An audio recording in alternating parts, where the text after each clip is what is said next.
spotlighting the very best at Geneva College Golden Tornado Athletics. This is Tornado Tuesday.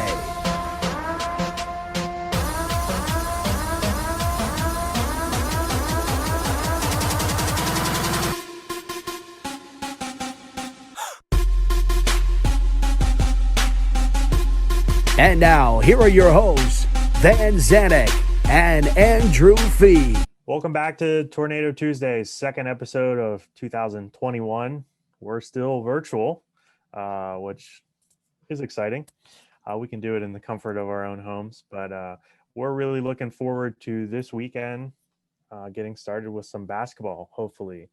Unfortunately, the women's game was postponed due to COVID protocols with Westminster. But we're really hoping that the men's game will still happen. And Ben, you just want to talk through some of those protocols for anyone listening? It's been obviously a long road, and a lot of detail, a lot of planning has gone into even thinking about having a basketball game or any other sporting event for that matter. So, yeah, I mean, the NCAA came out in mid-December, finalized what they were calling the resocialization plan and testing requirements. Based on the type of sport. So it's different for each sport, whether they're a high contact or what the NCAA calls intermediate contact or low impact. Basketball, because it's indoors mainly, and football, of course, are classified as high impact sports. So with that being the case, our student athletes, our coaches, everybody within that bubble of a team needs to test 3 times per week. And so it's a heavy load for our training staff, also for the student athletes who need to do it. So there's a lot to it. And so essentially all it takes is one positive test within that group to shut a team down for a pretty substantial amount of time. And obviously they're erring on the side of caution. It's tough. It's disappointing at times. We have an understanding that, pretty good chance that every team at one point or another is going to be shut down for a length of time. And so, we've thought about those things when it comes to scheduling and trying to manage that. And it's tough on the coaches, trying to schedule. We're going to talk to Coach Santarsiero and how difficult it is to game plan and to plan for one team, knowing that, you may not have a game and you might not have a whole lot of league time to understand that. So it's challenging. But yeah, like you said, I mean, we're moving forward. We're hoping to get the season kicked off or tipped off in this case. And, once that happens, it'll be a big sigh of relief for all of us. Yeah, and we didn't touch on this last week, but the PAC, the President's Athletic Conference, did finalize their decision on fans. So there will be no outside fans. And Geneva has made a decision to allow 100 students to attend the game. So we did kick off our Geneva Fans in the Stands program, where people can buy a cutout and donate $50 to the Geneva Athletic Fund. So hopefully a fun way to get some people involved to support the team. Yeah, and we are we've really upgraded our live streaming capabilities, and we're excited to be able to bring those games to folks. And with the technology that we have, we'll be able to show all of our home games, which is going to be great. But it's disappointing, especially for the parents of these kids that they've supported for all these years, and they get to a level of play college basketball and they don't get the chance to, at least the start of the season, to be in the crowd with them. So that's disappointing. But at the same time, we understand why it is. And it's not really so much the act of sitting at the game and watching. It's more so that, we know how this goes, is the parents are here and they interact with their student athletes maybe before the game or directly after the game. They want to come and they want to see each other. And, we have to do our best to kind of separate the two. We have a residential community here at Geneva. These kids are living here on campus. And when you bring outside groups to that campus, then the risk goes up exponentially. And so we want to try to avoid as much interaction, unfortunately, that way as possible. And it's disappointing for the coaches, the players, the parents, but add that to the list of disappointments that each of us have gone through over the last 10 or 12 months. So it's sad, but at the same time, we're hopeful to at least get the games going. That's step number one. So we're going to talk to Coach Santarsiero after the break. I think they lost a lot of talent from last season, and they made it all the way to the PAC championship and lost, unfortunately, but had a great run. And they're kind of switching their style to more of a high tempo, going to try to score a lot of points. So it'll be interesting to see how the younger crew comes in, brings that energy, and hopefully see some success this year. It's going to be really interesting to watch that happen. Yeah, they're really a guard heavy roster in terms of their impact players. Nick Russin from last year was a huge part of their offense, one of the top post players in the league, and he graduated. Of course, Ethan Moose, one of the top scorers in the league for the last couple of years, he's gone. But, I think if all you have to do is put the tape in from the Chatham game last year in the playoffs and get a sense of what this group might look like, their ability to shoot the three, their ability to get to the basket, run the ball, penetrate, those types of things with Amos Luptak and Massey and all the other guys that have those type of capabilities. And so I think they're going to be a really exciting team to watch. They're going to put a lot of points up on the board, and it'll be fun to see. So I know he's anxious to get going, as the guys are as well. Yeah. Well, we'll be right back after the break with interview from Coach Santarsiero. Well, welcome back to Tornado Tuesdays. We're honored to have Coach Santarsiero, our head men's basketball coach, on with us today. We are excited to get basketball season started, Jeff. It's been a crazy year, to say the least. But this is the light at the end of the tunnel, and we're really excited to kick things off. Hopefully this weekend. I think that's where we'll start. The women's game got postponed due to COVID protocols with Westminster. How do you keep your team engaged and prepared when there is the unknown where, hey, Friday rolls around and the game's canceled? Yeah, I think that the guys have been really focused on getting back and, working especially hard in practice as far as getting back in shape. And, it's been unprecedented time. We figured we set up a schedule for them to go home when school let out. And we had kind of a schedule with the strength and conditioning coach and, kind of get this stuff in if you can. And then we got shut down. Pennsylvania shut down, which there was no gyms. You couldn't get any schools. The guys couldn't go back to their high schools and get in the gym. So that was almost 3 weeks. So basically, I kind of figured out we lost like 6 weeks of time. So when they came back, I was really encouraged. They were working hard. This group, I thought last year's group was the hardest working group I've had. I think this group here is outdoing that group. And I think they have to work a little harder. I think they know that because of what we lost.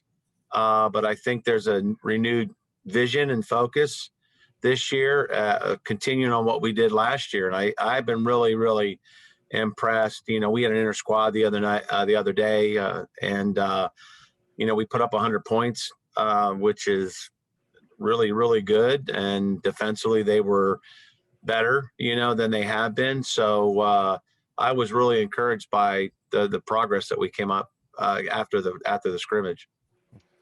So, Coach, for those that may not understand, talk a little bit about what your week looks like. The NCAA has classified basketball as a high-impact sport. As a result, you're being asked to test a lot. Not just your players, but yourself. And puts a lot of stress on everybody. So talk a little bit about what the plan week by week, day by day, what it looks like for your guys and the challenges that looks like. Right. Well, in a whatever 12, 14-hour day that we put in during basketball season, I feel that like 10 of it's COVID stuff, so basketball. When I told the guys the other day, I came down on the floor and I said, this is the first day that I haven't had some kind of COVID meeting or anything. I was really happy. I even almost broke out like warm-up music, but then I got, really serious about what we were doing. But, we had to test 3 times a week. The guys have been diligent, as far as being careful. We've been masked. We've been masked since we've been back. We were masked all first semester. The guys really adapted. We did a really good job with being diligent with that. So there's always that any Monday, Wednesday, or Friday, you come in and go, how do we do? What are we doing? We're constantly asking the guys how they're feeling. I think that's important to get a daily check. Obviously, they've been really diligent with doing the health screens, which is important to kind of combat this a little bit. So, but it's you get through that, and then you just get into basketball. We've been going 2 times a day, like I said, they've been working hard. We're prepping just like we normally would, just compact a little bit more because we've been off so long. So there's a sense of urgency to get things in, because a lot of times now you have to reteach it because they forgot it. So we've actually dummied it down a little bit to where we're more motion oriented, and we don't have to, like, they don't have to learn plays as much. We tweaked a couple things just to get ready for Westminster. So you said we talked last week, and you said motion with a purpose, and offensively you're going to play a little more high tempo than before. Is that a personnel decision? And you kind of mentioned this. You lost a lot last year. So what are some things you're going to do differently this season? Yeah, I mean, I think any offense is based on the personnel you have. I think that, you can't, if you don't have a post player, let's say, you're not going to try to pound the ball in the post. But I think with the skill level that the guys have, the strengths and weaknesses the guys have, that we have back as potential starters or major minutes. I mean, we're looking right now 10 to 12 deep.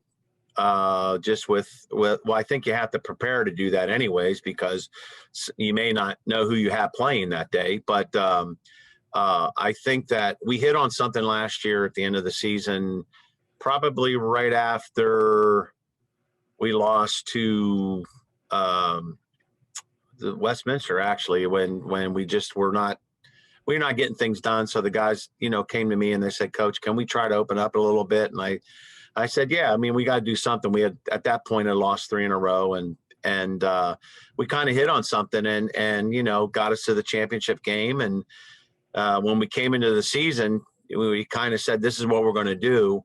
I think this year, it's going to be something like nobody has seen from us ever. I think that we're going to, I wouldn't say controlled chaos. I would say I'll let the women's team do that. But I think that we're going to be motion with a purpose, but we are going to be high energy. And I think it's going to benefit us tremendously. So, Coach, you mentioned last year's run in the playoffs, and obviously it was a great way to finish. Obviously didn't finish, the last game didn't finish the way we would like, but it was a great run, great experience for some young players. I'm just wondering if, thinking about the rest of the conference right now, handicap for us a little bit about, what do you expect from some of the other teams who, I know you don't want to underplay anybody in particular, but, who do you expect to be the teams that, that they're going to be the ones that you need to beat? Yeah, I would think that, obviously, I think Westminster probably be one of the top teams. I think that with Westminster, they lost a really good scorer in Dylan O'Hara and a good inside player in Blake Payne. So but they had a lot coming back, and they had 2 really good guys on the bench, all guys we had recruited when we were in the recruiting process. I think W&J brings everybody back but their point guard. And they're very high energy. They score a lot. I think Teal will be up there because they have everybody back. They did not lose one senior. Francisco will be better. Waynesburg. I think the parity in the league this year, I think, is going to be a little bit more than it was last year. And last year was very equal too. I mean, I would think Bethany's gotten better. Obviously Bethany struggled a little bit with some injuries, but they have a couple transfers coming in. So I look for the league to really, again, we don't know how it's going to pan out, but I would say that the league will be very, very, very equal top to bottom. I don't think you can go into any slate on any day and say, "Oh, that's an easy game," or that, it's just not going to happen. It's, first of all, with 9 games, there's a sense of urgency, even worse, to try to think. But as a coach, you don't have that pressure of not making the playoffs. So everybody's going to get in the playoffs, and you could have a team like we did years ago where we were the 9th seed, came in and we got, through the number 1 seed, and you could see that very easily this year. I really believe that. Grove City will be good, but they lost probably just as much as we did in those 2 players of Wells and Peter. So I think everybody's lost some people. I think WJ lost the least. Waynesburg lost the least as far as players. Franciscan lost a couple kids. So I think it'll be a lot of parity in the league this year, more so than last year. Well, you said high energy. I'm just, I know you're disappointed about the decision for no outside fans, and I understand that.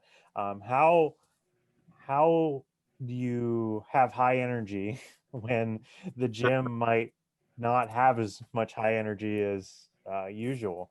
I mean, Yeah. hopefully, we're going to have some students, but how do you recreate that game atmosphere in this current environment? Yeah, I mean, it's going to be tough, no doubt. I mean, I just even piping in fan noise. I mean, you have to have somebody up there to do it, and you have to do it at the right time. You don't want to, be doing fan noise in the middle of a timeout.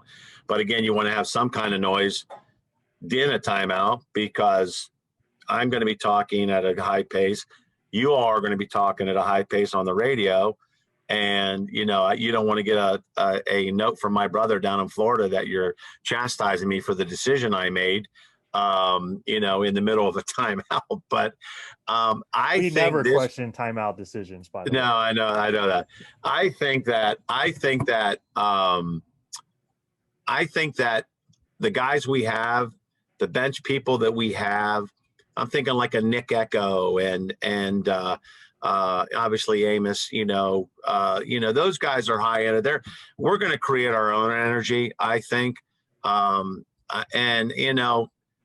fans in an empty gym is going to sound loud if we can. But I think we just have to create our own energy. And we should, because we're supposed to do that every day in practice. So if we bring energy in practice, we should be able to bring energy in a game. And this group is really, even the shooting drills we do. I mean, we did a foul shot kind of a game the other day, and we had something on the line, and we actually had the student assistant shoot the win for the team, and the one student assistant hit it, and they all tackled him, and it was just great to see. It was just like he hit the game-winning shot, and it was tremendous. So I think we'll be able to. It's not going to be like like the old Matheny, I think we had the best crowd in the pack, but it's just we're going to have to create our own, and hopefully those few fans that are in the stands are going to build off of that and get behind us and try to make it as loud as we possibly can. But you've been doing this for a long time. Obviously, this is something that you've never experienced before, which we've gone through in the last 10 or so months. And, we'll leave you on this one. Just for folks to understand how excited you personally are to get this team out and play. I mean, by this time, usually, you're 6, 7, 8 games into the season by now. And here we are looking to play game number 1. And it's been a long time for all of us. So just kind of just tell us a little bit, like, how excited are you personally to actually tip the ball up and get ready to play an actual basketball game against somebody other than yourselves? Yeah, I mean, it's like you said, it's uncharted territory for us. I mean, we'd actually probably have 10 or 12 games in by now. But I want our fans to see the work that they've put in. I mean, not playing any games the first semester, the amount of work that these kids put in to get ready basically for break. It wasn't even getting ready for the tournament. They were getting ready for break. They were putting so much energy in. So when they went home, they were able to be ahead of the game a little bit.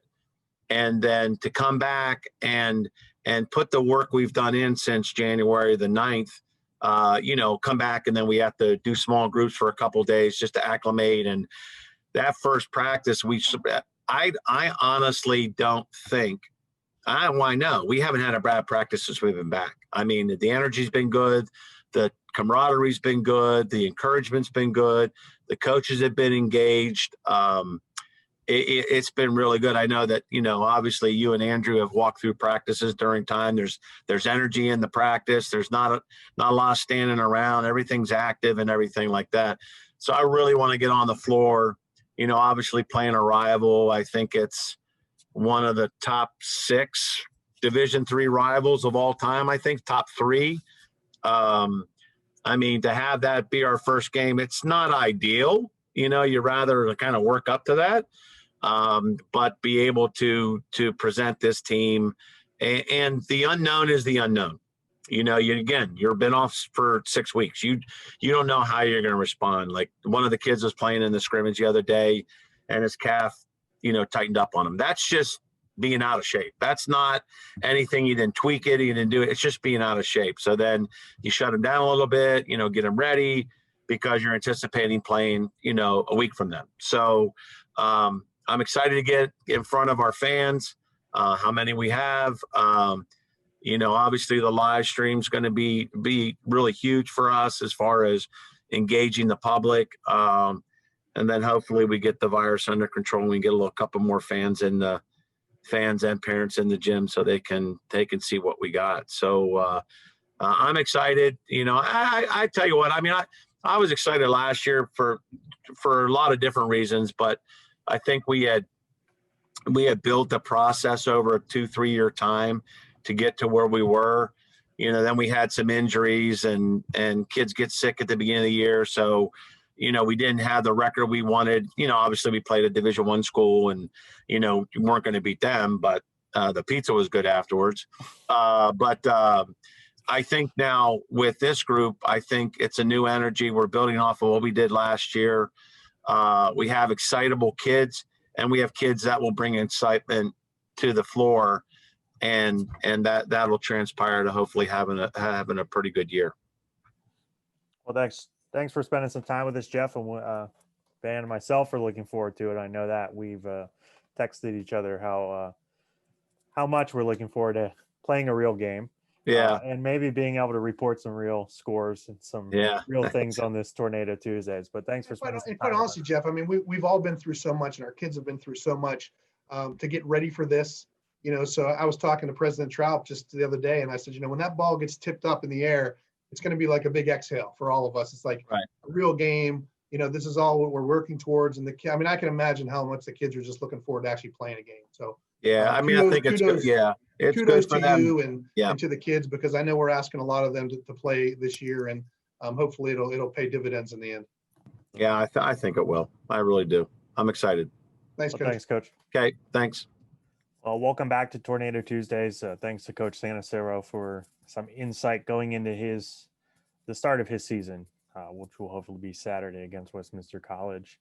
I know, like I said, we are definitely looking forward to it. Yeah, and like I asked him, he's been in this game for a long time, and he's had to pivot as all of our coaches have in terms of the way they practice and the way they prepare, and just anticipating all the things that they have to kind of think about, the testing protocols they're going through. So, yeah, it's been a lot, but you just hope that the reward will follow, and getting these guys out. And I've said on numerous occasions, this semester is going to be different from any other ones we've ever had, and just giving our student athletes an opportunity to compete is going to be really important. And if we win, great. We want to be competitive. We want to be successful. But in any other year, we might be worrying about championships. But this year it would be nice. But just getting our kids a chance to play is going to be important. I want to take a look back on this day in Geneva history. It is not a men's basketball memory, but it is a men's volleyball memory. On this date. Back in 2019, our men's volleyball team played their first ever competition as a varsity sport at Geneva.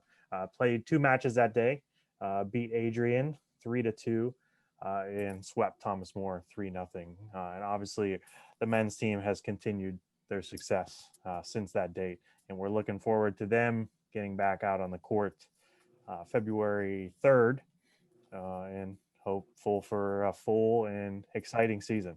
Yeah, Coach Conser, from day one, I remember that date when they started the program, and we weren't exactly sure what to expect. We were pretty optimistic with the guys they had coming off of their club season, and some of the guys that stayed on to play varsity. So we were cautiously optimistic, but, as it turned out, they went all the way to the conference semifinals that year. And of course, last year they were undefeated in the conference when the season got shut down. So they've been really, really successful right out of the gate. And Kurt does a great job with them. So yeah, they're looking forward to getting back out there after a disappointing shutdown last year. So yeah, I think we're in for a successful season there as well.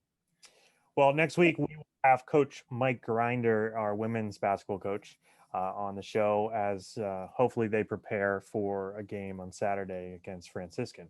We're looking forward to talking about the improvements that our women's team has made going into this year. I know he's looking forward to more success and the ability to do some different things with the squad this year. He's worked extremely hard in the recruiting process to put this group together. I know he's been optimistic. I got a little bit of a glimpse at them on Saturday. They played an inter-squad game, and you can tell there is a bevy of talent there. Now it's just a matter of putting people in the right places. And, we talked to Coach Santarsiero about playing up-tempo. Well, you want to see up-tempo. This women's team will be up-tempo. They will shoot the ball whenever they have the opportunity, and they'll score. And so they're going to be a high energy, fun team to watch, but they got some players on that roster and they're going to be vastly improved for sure. Well, thanks for watching. We'll be back next week with Coach Grinder and looking forward to hopefully some basketball.